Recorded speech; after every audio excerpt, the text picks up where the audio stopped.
Hello! Magandang araw! Welcome back to our channel. At for today's video, marami po tayong pag-uusapan all about sa mga updates, migration process, yung mga pagpunta dito sa Canada, yung mga papunta pa lang dito sa Canada, ang dami-daming update ni IRCC. But for now, naka-ready po kami kasi aalis kami. Pupuntahan po namin yung dollar store nearby. So, bago natin talakayin yung topic for today's video, ay samahan niyo muna po kami.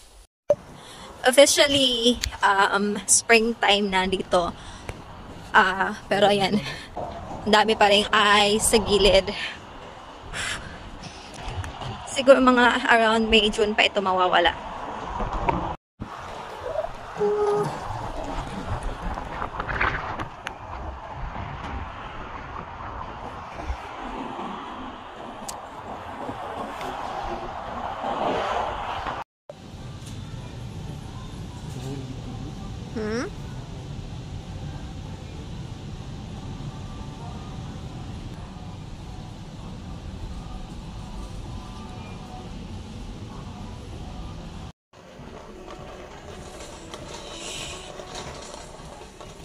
Cute.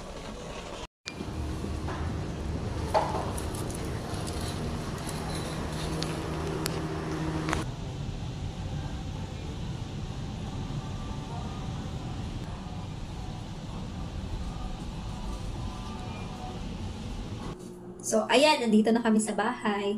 Hindi na kami naglakad pa uwi kasi sobrang lamig talaga. As in, yung tuhod ko, as in, masakit na.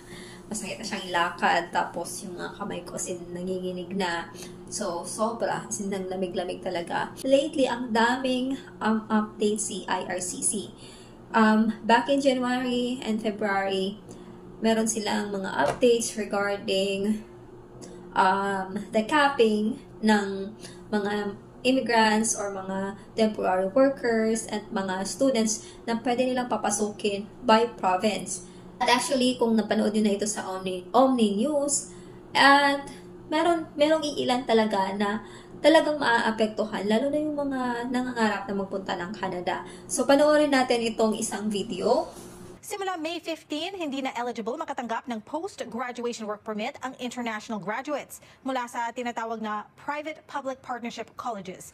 Ang pinakabagong update sa International Student Program sa report ni Paula Saraza.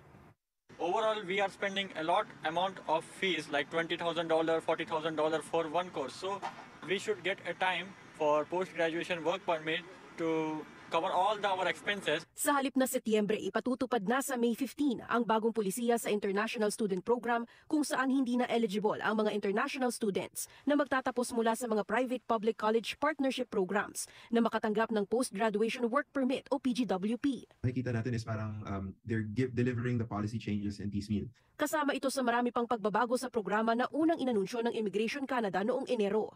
Ayon sa isang immigration lawyer, bagamat hindi iligal para sa mga pribadong kolehiyo ang makipag-partner sa public colleges para mabigyan ng PGWP ang mga international graduates, posibleng nasisilip na ng ahensya ang pang-aabuso ng ilang kolehiyo sa sistema. Ito ay loophole.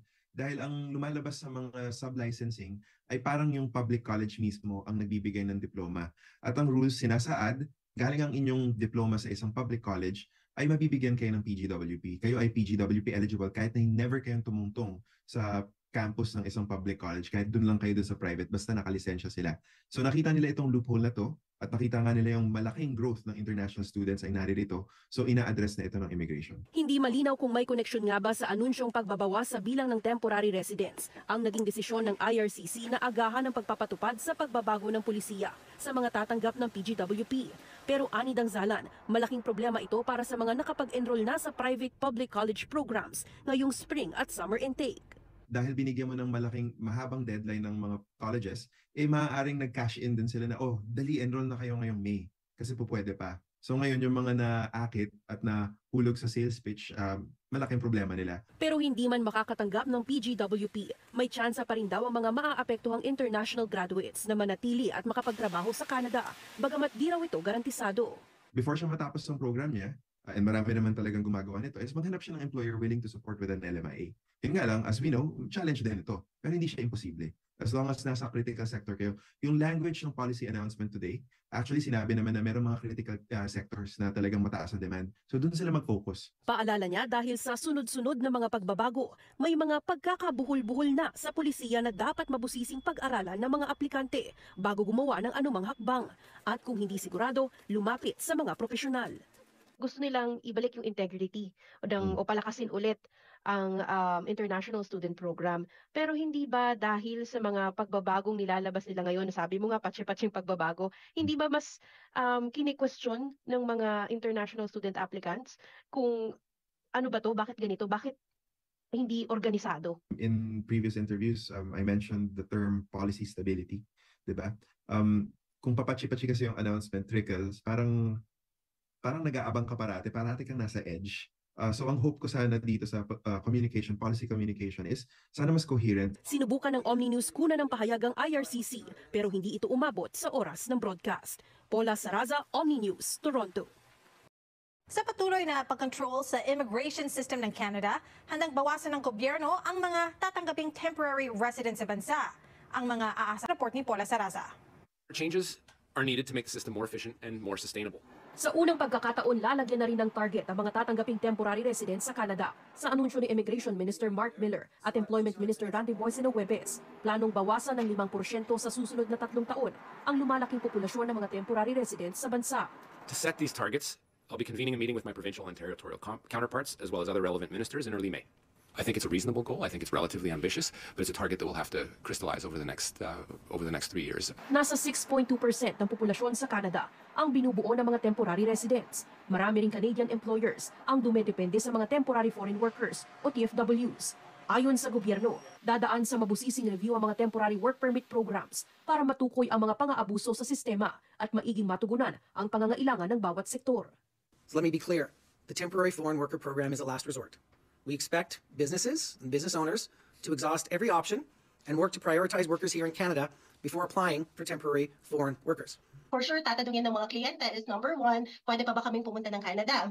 Ayon sa isang immigration consultant, sa kabila ng paghihigpit mula sa IRCC, may pag-asa pa rin ng mga Pilipinong nais pumunta at makapagtrabaho sa bansa kung aaralin ng mga in-demand career sa Canada, gaya ng construction, healthcare at agriculture. Pero paalala niya, Word of caution, the competition will be very, very high. Kasi given that they will be reducing the number of temporary applicants that they will be able to cater, then for sure competition will increase. buwelta ng isang migrant advocate, tila tinatakasan lamang ng gobyerno ang tunay na problema sa sistema.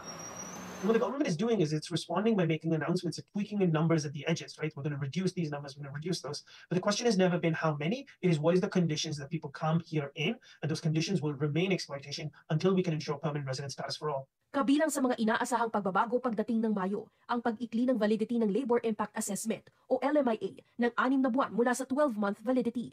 Bahagi ng pag-udyok sa mga employer na alamin ang lahat ng opsyon gaya ng pagbibigay trabaho sa mga refugee o asylum seekers bago dumepende sa mga TFWs. Ilalabas ang target sa bilang ng mga tatanggaping temporary residents sa Setyembre, kasabay ng taunang anunsyo sa Immigration Levels Plan ng federal government. Paula Saraza, Omni News, Toronto. So, ayun, isa sa mga naging update ni IRCC is yung paglimita ng mga open work permit. So, ang bibigyan lamang po ng open work permit ay yung mga spouses ng, yung mga nag-i-enroll ng master's, doctoral at law, I think. So, lahat ng mga undergrad, hindi na po ito mabibigyan. So, at first, sinabi ni IRCC na starting September of this year, September of 2024. Pero kahapon lang, ay merong update na starting na ng May 15 ng 2024. You are enrolling for a master's, doctoral, and law, pwede mong isama ang iyong partner mo at mag-apply ng open work permit. Other than that, hindi pwede.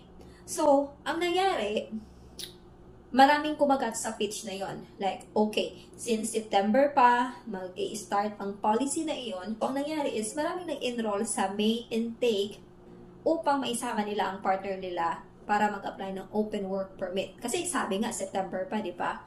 Pero, again, nag-release na naman ng update si IRCC na hindi na September. starting na sa May ay magiging applicable na ang bagong policy. Nakakalito at nakaka-down kasi naglabas ka na ng maraming hopes, maraming finances para lang maihabol mo yung Canada dream. But then again, yung update comes, medyo magiging malabo na yun for the undergraduate. So nakikita kasi nila na one of the fastest contribution ng pag-increase ng population is yung international student. Isa yan sa nililimitahan na ngayon ni IRCC.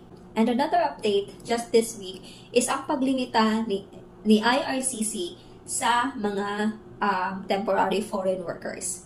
Previously, yung work permit ng mga under LMIA is 12 months validity, ngayon 6 months na lang. Medyo binabaan na talaga. They're trying to figure out how to resolve the increase of unemployed people here in Canada. Medyo nakakalungkot lang yung mga balitang naririnig natin ngayon from IRCC, no? At additional nga pala, aside from those updates, I know you've heard na dinoble na rin ni IRCC yung proof of funds na kinakailangan. So, medyo kailangan bigat na yung laman ng ating mga bulsa para ikaw ay makapag-apply ng international student dito sa Canada. International Student Pathway is one of the fastest way para makapunta ka ng Canada so you can live here in Canada na. Pero isa naman siya sa mga matagal kang magiging PR. Because of course, tatapusin mo pa yung study mo, no? Kaya nga, sinasama nila yung tawag nito, husband or asawa nila para makapag full-time work at makapag-gain ng Canadian work experience para dagdag sa puntos ng kanilang pag-a-apply ng PR. So, kung kayo'y nagbabalak na pumunta ng Canada and you have that work experience na you think can be related sa work dito sa Canada, save it. Like, i-earn nyo muna ang mga work experience na yon. And then, pag-aralan nyo kung paano mag-apply ng migration program. Ang dami-dami. Every provinces merong migration program. If you are nurse, if you are caregiver, if you are skilled worker, pwedeng-pwede. Ang dami ding mga agencies na naghahanap ng mga applicant sa Pilipinas. So, may mga legit na agencies. We make sacrifices for our dreams. Meron nga akong nakita sa YouTube before na nag-o-opisina siya. Maganda yung position niya. He made sacrifices talaga. Nag-stop siya sa work. Nag-aral siyang maging butcher. And then, nag-apply siyang maging butcher. At binuo niya yung 1 whole year experience full-time niya. And then, nag-apply siya for as a butcher for Canada. At in God's grace, natanggap naman siya. So, nandito na siya sa Canada as worker. Research lang ng research. Know the demand and everything. In perfect time, mapapasayo din yung mga pinapangarap mo sa buhay. So, ayun. Yun lang naman yung machichika ko for today. Hindi rin naman ako expert pagdating sa mga immigration thing na yan. So, naririnig ko lang. And of course, gusto ko rin ichika. Kasi nga, ang dami-daming update. And for sure, marami pang sunod na mga update. Lalo na't masyadong mainit ngayon ang politics dito sa Canada.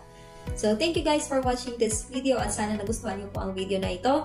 Don't forget to like and share this video. And of course, subscribe nyo na rin po ang YouTube channel ko. Thank you so much everyone. Thank you for all your support. Have a great day. Bye!